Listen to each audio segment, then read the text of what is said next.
front, it's hard to ask, can I really afford this? It's also bad for competition and bad for credit unions. You know, my niece who got into trouble had not borrowed from a credit union. In fact, she had no relationship with her credit union before I sent her there. And I asked her why. I said, why haven't you been going to your credit union all along? And she had a very straightforward answer. She said, well, the bank, and she mentioned the particular one she was in trouble with, they were cheaper. And here's how I saw that. The credit union told her the cost up front. They made it clear what something was going to cost, and that was going to be it. But the credit union was competing for my niece's business and for every other customer's business with people who were using a very different model and were willing to pretend that the price was much lower on the front end just to be able to get people in the door. That creates a terrible problem in competition. When only some tell the price up front, then competition can't really work. So that brings me to the heart of what I want to say to you about the Consumer Financial Protection Bureau.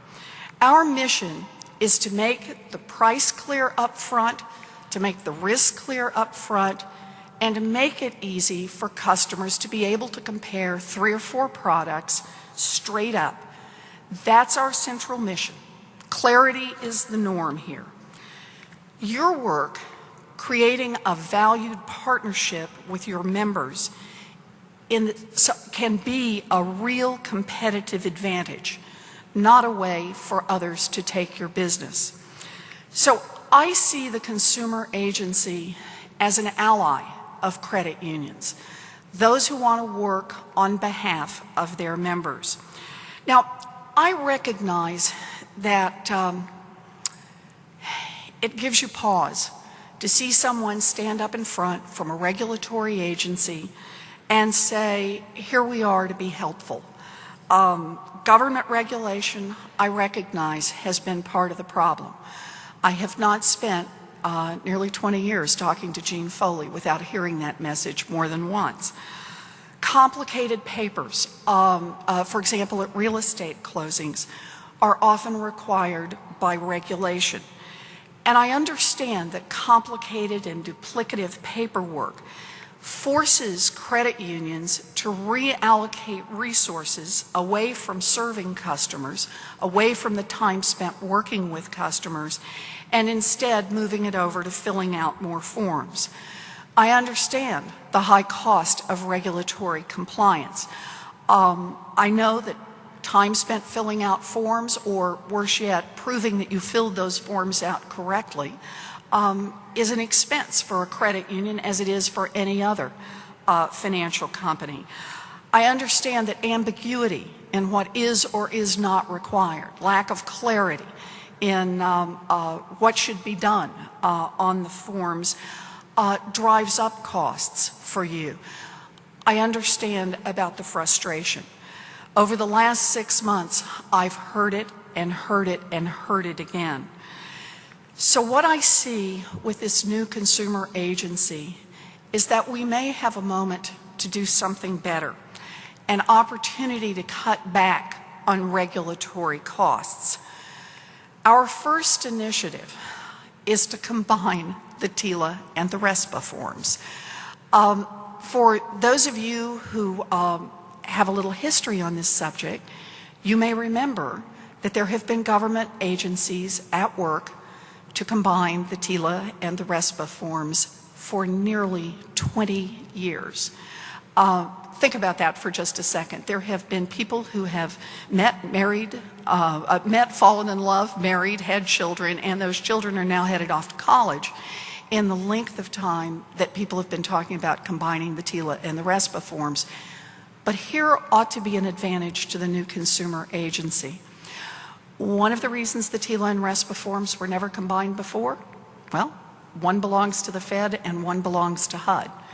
And despite the fact that there is substantial overlap in those forms, although with different calculations in them, each agency has taken the position that they are delighted to see those forms combined so long as it is their form That's the one that emerges on the other side.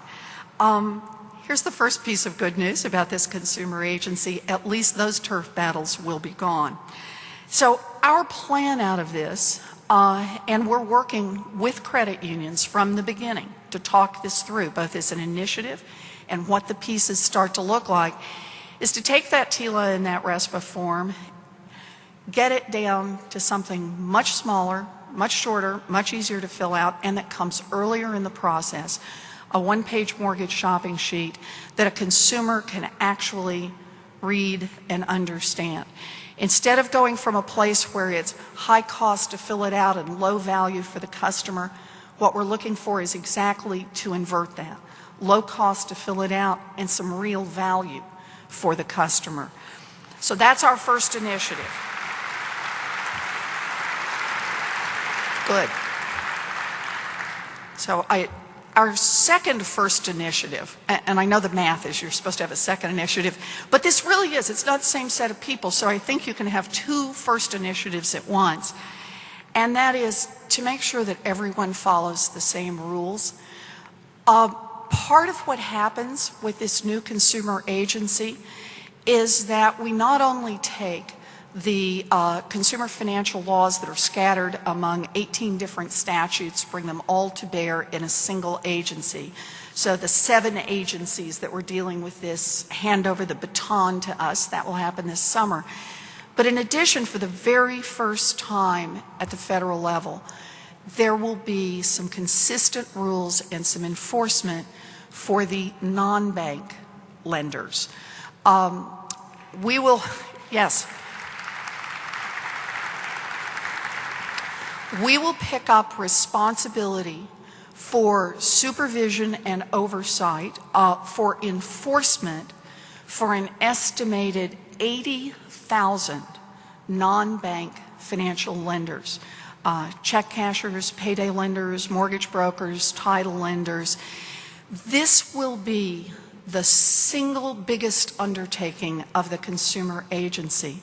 More, as we map it out right now, more than half of our budget will go to supervision and enforcement, dealing with about 120 of the largest financial institutions in the country, and then the 80,000 currently largely unlicensed financial institutions. In that way, we hope we get a real leveling of the playing field so that when my niece is looking at financial products, she can be assured both that wherever she goes, the same rules will be in place, and that competition in the marketplace means everybody's describing their products and pricing, making the price of their products clear up front. So those are our initiatives. We'll work hard. The intent for what we're trying to do, I hope, is clear to you.